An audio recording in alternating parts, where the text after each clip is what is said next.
So I'm sitting there at Digital Dealer this year.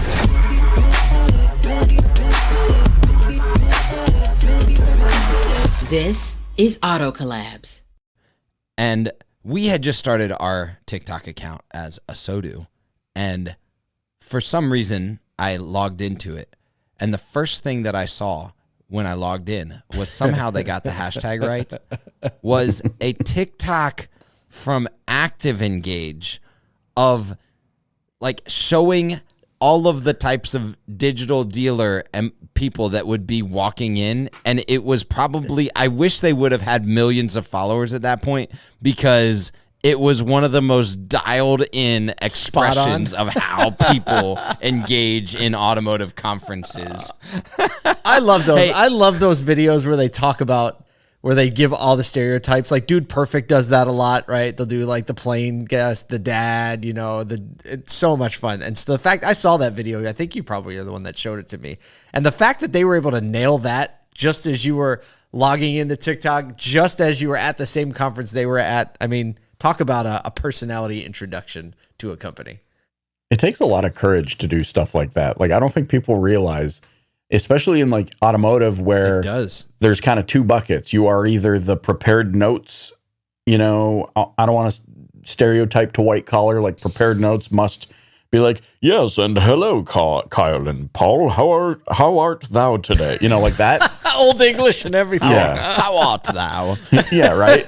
Or the other side, which is like, we're not afraid to show personality, but also maybe run the risk of the industry at large not understanding. I love that people can just take a stance and be like, no, we're fun. Yeah. Right. We're fun. We're going to show how fun we are. So I love hearing about stuff like that. Yeah, and Carol kind of embodies that. She is really this great blend of, fun-loving, playful spirit with a really savvy understanding of what's going on in her company. When you look back through her history, talk about someone who has came into automotive from outside automotive, and then had gone through the ranks and then has come back and stayed in automotive, as someone with vast experience, vast understanding, a very technical understanding too. So I guess it makes sense that their TikTok account captures kind of those two sides of the personality. So we hope you enjoy this interview with Carol Marshall from Activengage. Carol, it is such a pleasure to be with you today. Thanks for giving us some of your times here on Auto Collabs. Absolutely. I'm excited. Thank you guys. Oh man, it's so much fun. Actually, your company is so much fun. Your TikTok account is so much fun. Is that because you're so much fun? I'm the queen of fun. I don't know how to explain that. No, I appreciate that. The whole TikTok thing started by accident, and it was because I was making fun. And then wait, did you start the TikTok account?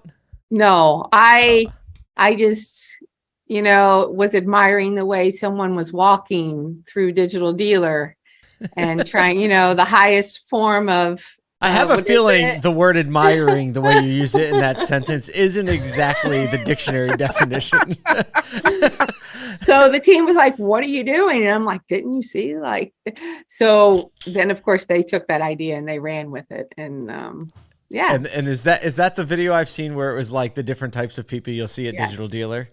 Yes. Fantastic. Look, we'll have to link it up in the show notes, because if you haven't seen that, when I first saw that, I was like, somebody understands this world. Right? Yeah. So one of the things that I love about your background specifically is that you kind of have gone from inside management of automotive dealers, then into real estate, then back into automotive, and now you're taking a different angle on automotive. So can you answer, when did you first get into automotive? Because I couldn't track that, from just reading LinkedIn and stuff. But what was your first experience in the auto industry? My first experience in the auto industry was working the front office for my stepdad, who was a dealer turned wholesaler. And then going to the auction. And when I was in college, he would buy the beer in the hotel room for me and my friends to drive the cars, and then drive the different cars home the next day. Wait. Okay, so you put a bunch of words together in a sentence right there that normally don't go together real well. He bought the beer to drive the cars. You're meaning he bought the beer as the night. So we would drive the cars there, spend the night. Then the next day we would drive home. Yeah. Okay. That's fair. Just want to clarify that. I mean, granted, it is the car business. It's an the car business, the wholesale side, like, That's right. 90s. That's right.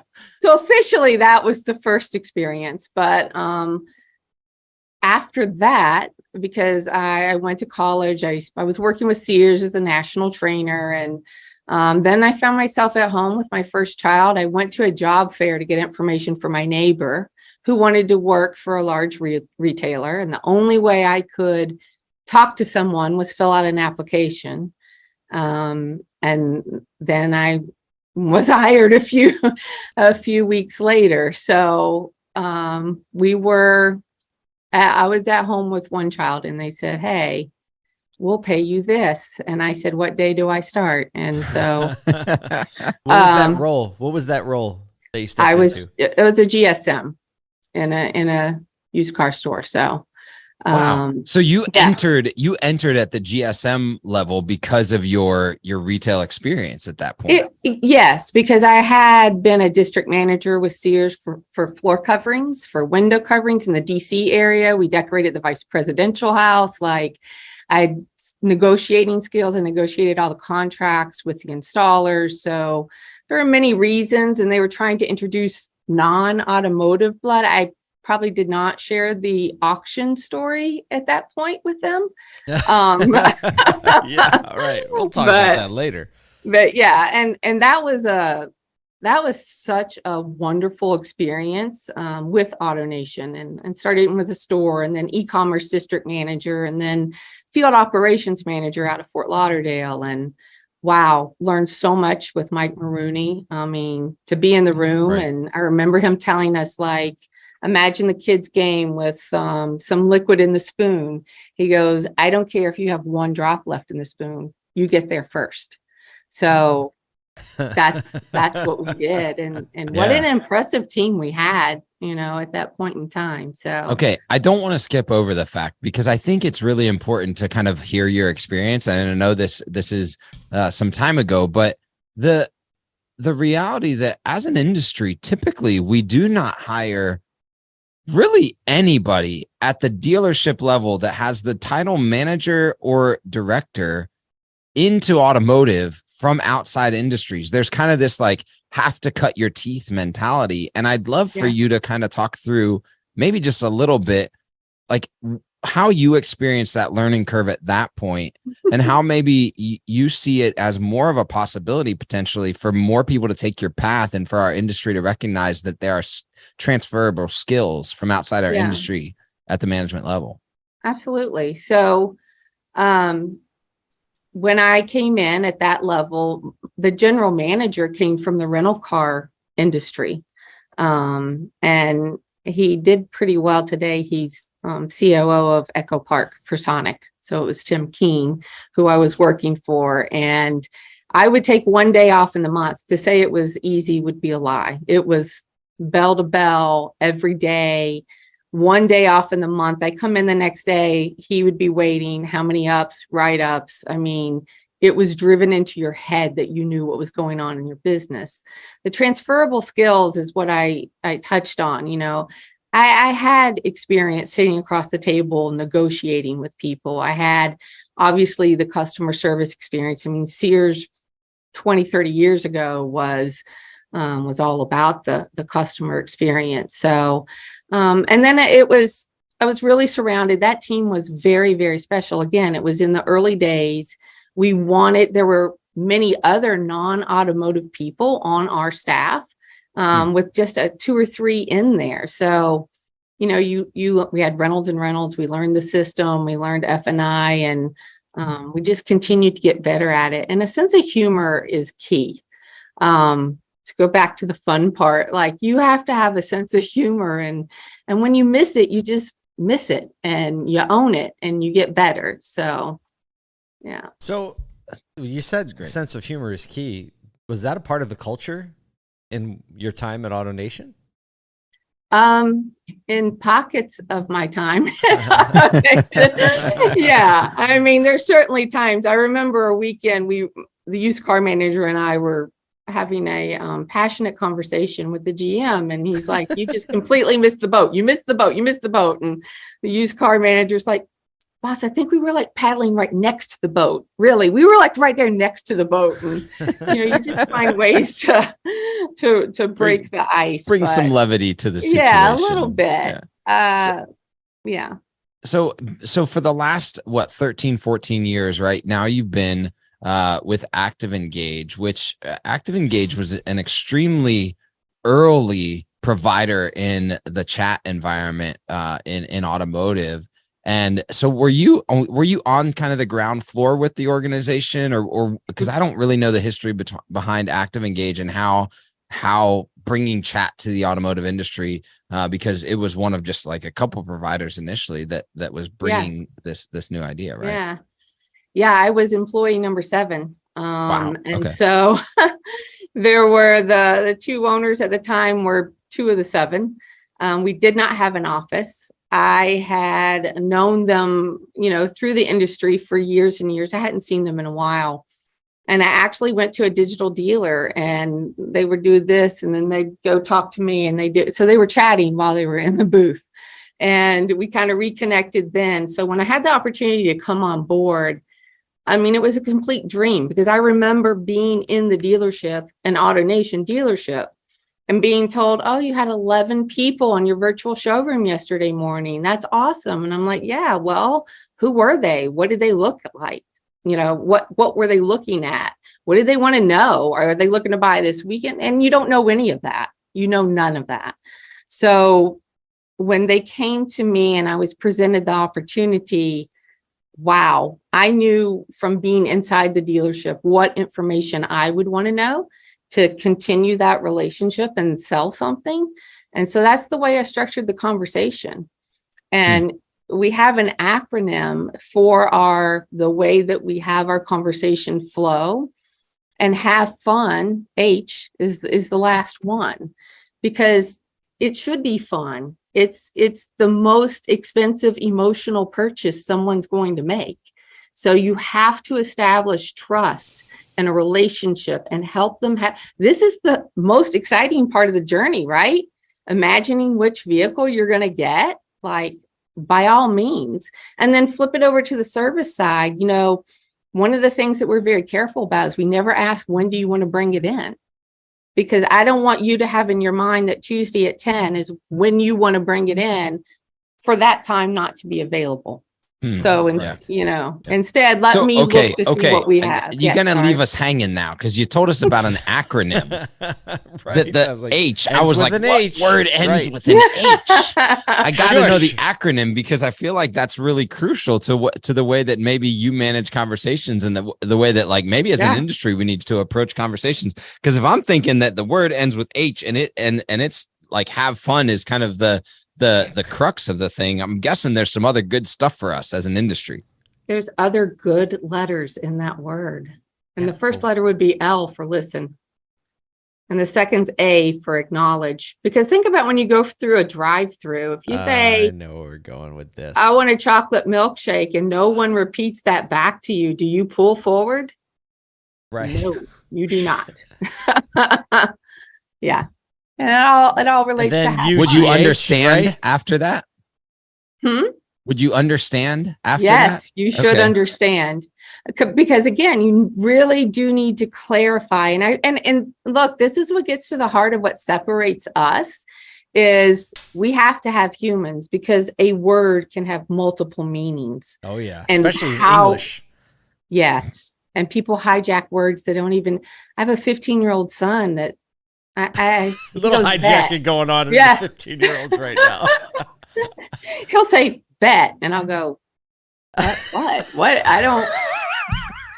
Means he agrees, just so you know. Last night at the dinner table, we had a whole conversation about sus. It was the greatest thing ever. I'm like, gotta suss it out. Yeah. Oh, somebody, my 13-year-old daughter just told me a word they're using, and it means that, like, someone is eliciting sympathy. from you, like saying, "Oh, you guys probably don't want me anyway. I'm not any good." And Yeah. she said another English word that doesn't mean that, but that's what it means now. Yes, that's exactly right. Yeah. Right. So what? So we have LA. You as understand. What's the G? Is it laugh? I'm assuming the word's laugh. Give. I'm calling it. Yeah, guide. Guide. Oh, I Guide. like it. Guide. Because For those out there that aren't good spellers, we LAUGH'd and we end in have fun, which means that you laugh. We laughed the way through the conversation. We explained that we're the hostess. And I mean, I love food very much. So this is probably why the analogy came to me, but it always goes back to food analogies. It does. We are the ones to put that shopper exactly where they're going to be comfortable. But we can't take their order. We can't serve the food. That is for our dealer partner to do. But we're putting them exactly by the window, away from the fan, whatever it is. We're going to put them right there with just such care. That's a great metaphor. Yeah, I mean, that's why we kill it. Look, my mom always said, if you're not having fun, it's not worth doing. And it's interesting, that day I went to the digital dealer conference and reconnected with Ted on that day. My mom was in hospice in Jacksonville. And the last word she told to me was, go work, go work. She had brain cancer. And so I said, okay, I'm going to go, I'm going to come back. And I came back and that was it. So she sent me to work and I reconnected that day with Ted and Activengage. And so this is my family. I am such a competitive person. I'm working on it, but you say like it's a you bad don't want to thing. catch me in a room. Like, okay, man, it's okay to be competitive. That's a good. Yeah. But you're working on regulating it, is what you're saying. Yes, I am. But it's a part of my family. You know, everyone that's here, the product we put out, our dealers, because I've been there. I did spend some time with a manufacturer and I watched how those district reps just beat the crap out of their dealers to sell whatever model we had coming in, you know? And so I just keep all that in mind. Remember those days? We have all these cars. We need to force some dealers to take them. Right. You want this? You're going to sell 20 of those. So right. That's unreal. This is one of the things that I love about this podcast, and I think that our industry and even just like culture in general just needs a humanizing, approach to the businesses and the people that are involved in them. I think about like the kind of like eat local idea, right? And it's like, yes, eat local, but also everybody that's interacting with you from any company is quote unquote local. So to hear you and the stories that you tell about being at AutoNation, coming from, Sears, and then this acronym that's core and central to every conversation that you encourage your people and your humans that chat. Yeah. Is like, there's nobody that can't get aligned with that. And whether they learn that on their own or connect with Activengage, like I'm taking that. I'm going to laugh in every conversation, right? It's like, I need to listen. I need to acknowledge what they're saying. Okay. Yep. I understand you. I'm going to repeat that back. And then I'm going to guide you. I'm going to sit you, in the window seat away from the fan with the good view. And all the while, we're just going to have fun while doing it. If everybody can't take that into every conversation that they have in the showroom, on the internet, with Elite, it doesn't matter. Like that's unbelievable. Well, it's difficult for those in the store that are paid based on a commission. They're trying to get to the sell, right? They're trying to close a deal. We're just trying to close an appointment and allow them to do what they do. And then when you think about, our conversations are unscripted. So we take people who are not from the automotive field and we train them in different makes, models, considerations. Shout out to Kevin Fry. I'm using his video on the EV tax credit. Thank you. And we teach them this flow. And then we have a team of quality professionals, a team of training, in addition to our operations supervisors that's constantly watching it, constantly tweaking it. So, it's a good skeleton, but you got to have everything to support it So you're fully unscripted? Yes. Wow. That's nuts. For those that have never run any level of BDC, right? That's a bold ask to have people unscripted. Well, it means that you trust your training. Yeah. Right. Yes. You're very confident in your training, because the script is in a lot of ways a crutch where you were like, hey, if we don't have time to train, just read this. Yeah. People, for the agent themselves, they're like, I want to make sure I'm checking the right box. And so you also have to have a culture that's supportive of, you really dropped it there. That was not good, but let's readdress that. So you have to have a culture where people are confident and able to go out on a limb. And able to be corrected in a spirit of kind of like humility and like, hey, just this desire to everyone get better together. It's funny. It reminds me, and since you like food illustrations, I'll give you one. Did you know that at Five Guys, they don't have any French fry timers? No. You'll never hear a French fry timer go off, because they wanted to create an environment that didn't have that, like, they felt that got in the way of their thing. And so that meant they had to train their people to know by look when the fries were done, right? So there's no backstop. They're trusting their, I'm sure some fries have been burnt, right? And it's a very similar scenario. There's some good fries, though. That's what I'm saying. Some serious because there's fries. no timer. Yeah. I'm getting hungry. French fries now. Ooh, boy. Will we have fries in the VIP lounge? I hope so. We should. Yeah. Okay. We could probably make that happen, but they're not going to be Five Guys fries. But right below the VIP lounge, there's a Geno's Steaks and a Chickies and Pete's that both have fries. So I'm sure we can get some up to. I'm sure we can make some French fries happen. Cool. You know, one of the things that I'm interested in, especially as, you know, dealers are still, it's funny because you talk about, you know, at AutoNation, it's like 11 visitors to your digital showroom. And we're still, obviously we've done a lot more digital and we've moved to understanding website interaction and customer journeys and all that. But there's still, I feel like there's still a gap to get there in automotive. And so as a company that lives in this chat world and customer communication in digital spaces, what are you seeing that are like maybe shifts or changes that we as an industry need to make, or things that are on the horizon for you all that you're trying to figure out how to more clear up customer communications or the way that we engage with customer journeys online right now? So there's a couple things. You know, some dealers don't want us to be conversational. They're more like, just get the name and number, we'll handle it. And so we go through a little A/B testing with them and try to get them to understand, okay, you still may get the name and email address, but you're not going to get someone to pick up the phone. You're not going to have, that person's not invested in you. You know, our conversations typically are 10 to 12 minutes. So they've invested already 10 to 12 minutes with your dealership. So when your team follows up, they're like, oh yeah, I talked to Sue, blah, blah, blah. This get a message. I don't need a full conversation. I don't need to build a relationship.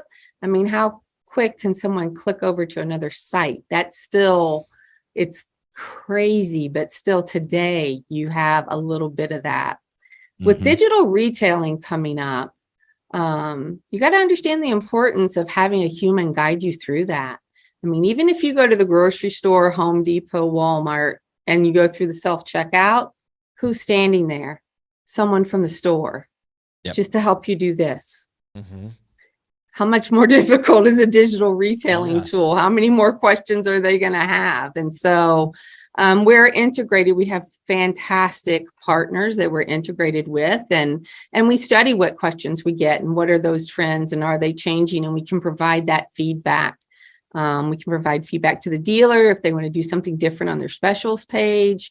Sometimes people click into digital retailing just looking for the special interest rate, you know, and maybe there's something you can do to call that out on your specials page, or we can just use that to move them down the funnel. So that's the way you're going to close the gap between the small percentage of people who today are ready to do DR and where we want to get to. And that human assistance is how you close that. Outside of inventory availability right now, which I think is the prevailing question of the customer and the access to get the car, what are you seeing any trends in like the prevailing questions that customers are continuing to bring up across the board? Price and availability has always been the big two. And you're right. Availability today is like, is it there? Can I drive it? Right. And so, yeah, you've got to have your team familiar to look, does it say in transit? Because that's important. But we were chatting in 2008, 2009. And so the team, we're prepared from a training and management perspective at the right time to then roll out training to teach how to handle those types of conversations. 2008, 2009, it was my car broke down. I needed to get to work. My credit is 550. Can anyone help me? So you do. And then after that, when the economy recovered, it was all about features. So what is blind spot monitoring? What is Honda sensing? You had to know all of these features. So yeah, today is still availability, but I'm certainly it could quickly of my turn mind, to like an yes, economic question, right? That's And right. access to funds or something like that. I love that Right. that's a leading indicator, because also there's something that I think dealers can do to kind of like preemptively strike that, potentially with content that they're putting out or content that they're building right now in their content ecosystem, whether it be landing pages or videos. Right. To kind of talk through that conversation so that maybe when they land on the page and they have further questions, that they've already been given access to the knowledge that this dealership is ready and willing to help them with those questions. And I think, your team being prepared for that is really key. Well, Carol, we've had just a lot of fun already. This is just a bunch of laughs. We cannot wait to see you and your team at a SoduCon, because we know there'll be more laughs. Encouraging anybody that's listening to follow Activengage on social, because they do have a lot of fun. And it speaks to the company culture that you've helped build over your time as the 7th employee. Thanks for joining us on Auto Collabs. It was my pleasure. Thank you guys so much. Can't wait to see you. I'm always amazed at the variety of ways people come into the car business. What are you even holding in your hand right now? Oh, this is my little extension so I can reach the record button. If you're just listening, it actually looks like some sort of weapon. I'm always amazed. Pow! It's a Canadian weapon. I'm sorry, I couldn't help it because you're just waving. I'm like waving around. I'm so like, passionate. Take my money. I'm good. Take it. Here. I'm getting old. I got to have something in my hand to wave around. You pesky. It's Clint Eastwood. Future Clint Eastwood. Get off my lawn. But like, I love the fact that like most of the time when we hear a story, it's like, well, I kind of stumbled into it and I fell into the. She's like, she needs a shirt that's like, I came in as a GSM. Like biatch. Yeah, that's what was going through my head. Hey, like you said it.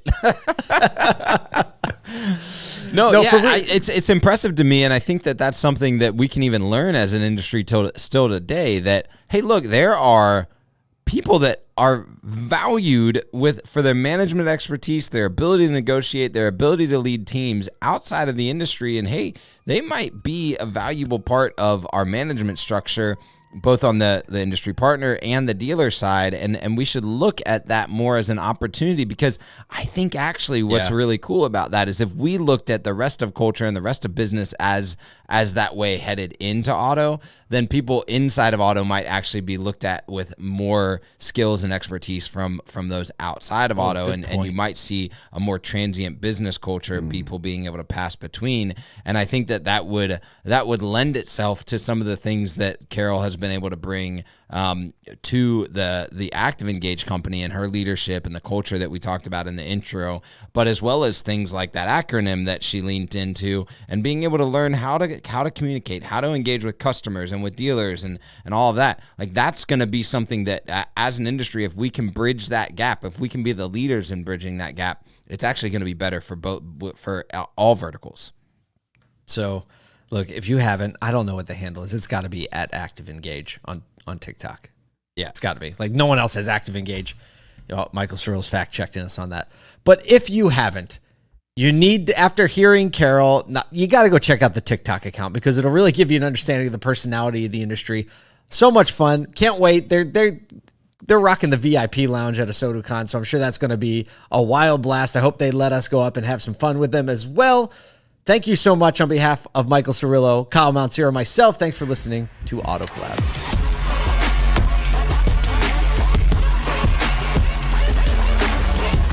Welcome to Auto Collabs. Why are we recording?